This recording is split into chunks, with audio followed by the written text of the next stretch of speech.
Today, I'm delighted to welcome Israeli Prime Minister Benjamin Netanyahu back to the White House. It's a wonderful feeling and a wonderful event. We had fantastic talks. You are the greatest friend Israel has ever had in the White House.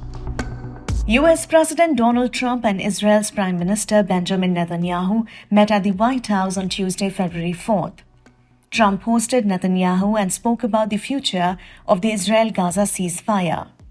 Bonds of friendship and affection between the American and Israeli people have endured for generations, and they are absolutely unbreakable. They are unbreakable. Your willingness to think outside the box with fresh ideas will help us achieve all these goals. In this video, let's take a look at 5 key takeaways from the joint press conference.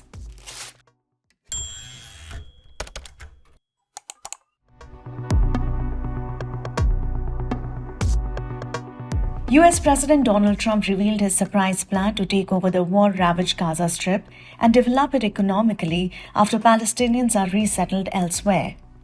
Trump did not directly respond to a question of how and under what authority the U.S. can take over and occupy Gaza. Israeli Prime Minister Netanyahu said the goal is to make sure Gaza never poses a threat. The only reason the Palestinians want to go back to Gaza is they have no alternative. It's right now a demolition site. This is just a demolition site. Virtually every building is down. They're living under fallen concrete that's very dangerous and very precarious. They instead can occupy all of a beautiful area with homes and safety, and they can live out their lives in peace and harmony instead of having to go back and do it again. The U.S. will take over the Gaza Strip, and we will do a job with it, too. We'll own it and be responsible for dismantling all of the dangerous unexploded bombs and other weapons on the site, level the site and get rid of the destroyed buildings, level it out, create an economic development that will supply unlimited numbers of jobs and housing for the people of the area. Do a real job, do something different. Just can't go back. If you go back, it's going to end up the same way it has for 100 years. I do see a long-term ownership position, and I see it bringing great stability to that part of the Middle East and maybe the entire Middle East. And everybody I've spoken to, this was not a decision made lightly. Everybody I've spoken to loves the idea of the United States owning that piece of land, developing and creating thousands of jobs with something that will be magnificent and a really magnificent. Third goal is to make sure that Gaza never poses a threat to Israel again. U.S. President Donald Trump reaffirmed his stance against Iran obtaining nuclear weapons and said that he would love to make a deal with Iran to improve bilateral relations.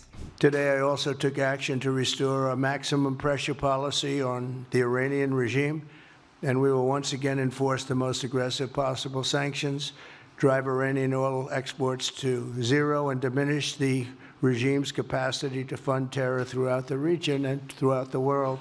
I say this, and I say this to Iran, who's listening very intently. I would love to be able to make a great deal, a deal where you can get on with your lives and you'll do wonderfully. You'll do wonderfully. Incredible people, industrious, beautiful, just an unbelievable group of people in Iran. They cannot have one thing. They cannot have a nuclear weapon. And if I think that they will have a nuclear weapon, despite what I just said, I think that's going to be very unfortunate for them. If, on the other hand, they can convince us that they won't, and I hope they can. It's very easy to do. It's actually very easy to do. I think they're going to have an unbelievable future. We also see eye to eye on Iran. That's the same Iran that tried to kill us both. They tried to kill you, Mr. President. They tried through their proxies to kill me. We're both committed to rolling back Iran's aggression in the region and ensuring that Iran never develops a nuclear weapon. He said Iran cannot have a nuclear weapon. And we fully agree with that. If this goal can be achieved by a maximum pressure campaign, so be it. Trump said he hopes to renew an effort toward historic normalization of relations between Israel and Arab power Saudi Arabia, and that many countries will join the Abraham Accords. Netanyahu said that he was committed to peace between Israel and Saudi Arabia. And with the historic Abraham Accord, something that was really an achievement that was, I think, going to become more and more important because we achieved the most significant Middle East peace agreements in half a century, but the Abraham Accords in particular, and I really believe that many countries will soon be joining this amazing peace and economic development transaction. It really is a big economic development transaction. I think we're going to have a lot of people signing up very quickly. Unfortunately, for 4 years, nobody signed up. Nobody did anything for 4 years except in the negative. So Saudi Arabia is going to be very helpful, and they have been very helpful. They want peace in the Middle East. It's very simple. We know their leader and their leaders very well. They're wonderful people, and they want peace in the Middle East. As far as Gaza is concerned, we'll do what is necessary. If it's necessary, we'll do that. We're going to take over that peace, and we're going to develop it, create thousands and thousands of jobs, and it'll be something that the entire Middle East can be very proud of. I think peace between Israel and Saudi Arabia is not only feasible, I think it's going to happen. I think if we had another half a year in your first term, it would have already happened. True. Many more, I agree, many more nations. I think you can't prejudge and pre-guess how we'll achieve it, but I'm committed to achieving it. And I know the president is committed to achieving it, and I think the Saudi leadership is interested to achieve it. So we'll give it a good shot, and I think we'll succeed. Besides, Netanyahu praised Trump's leadership and outlined Israel's military successes against Hamas and Hezbollah. We in Israel have been pretty busy too.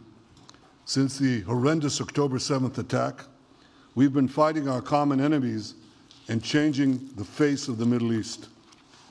On that infamous day, Hamas monsters savagely murdered 1,200 innocent people, including more than 40 Americans. They beheaded men, they raped women, they burnt babies alive, and they took 251 people hostage to the dungeons of Gaza. And after this worst attack on Jews since the Holocaust, Iran and its henchmen in the Middle East were absolutely ecstatic. Haniya praised the massacre. Sinwar said that Israel was finished. Nasrallah boasted that Israel was, here's what he said, as feeble as a spider's web. Well, Mr. President, Haniya is gone.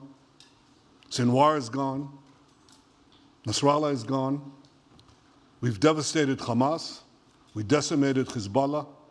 We destroyed Assad's remaining armaments. And we crippled Iran's air defenses.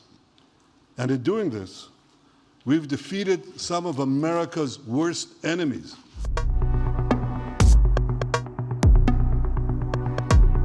On ceasefire, Donald Trump hoped for its sustainability. Meanwhile, Netanyahu supported the idea of an independent commission to investigate the conflict. Well, I can't tell you whether or not the ceasefire will hold. We've done, I think, a very masterful job. We weren't helped very much by the Biden administration, I can tell you that. But we've gotten quite a few hostages out. We're going to get more out. But we're dealing with very complex people. And we are going to see whether or not it holds. We certainly want to have more come out. They've come out damaged in many ways, very damaged people. But they're going to get better, and they're going to be strong, and they're going to have a good life. And we hope to get as many as possible out. Whether or not it holds, I don't know. We hope it holds. We hope it holds. I think that at the appropriate time, which I think will enable us to really investigate what happens, what were the causes of the failures, by an independent commission that will be accepted by the majority of the people. We don't want it accepted by one half of the people and not the other. I think we should have it, and we should find out exactly what happened. I'm insisting on it. And believe me, it'll surprise a lot of people.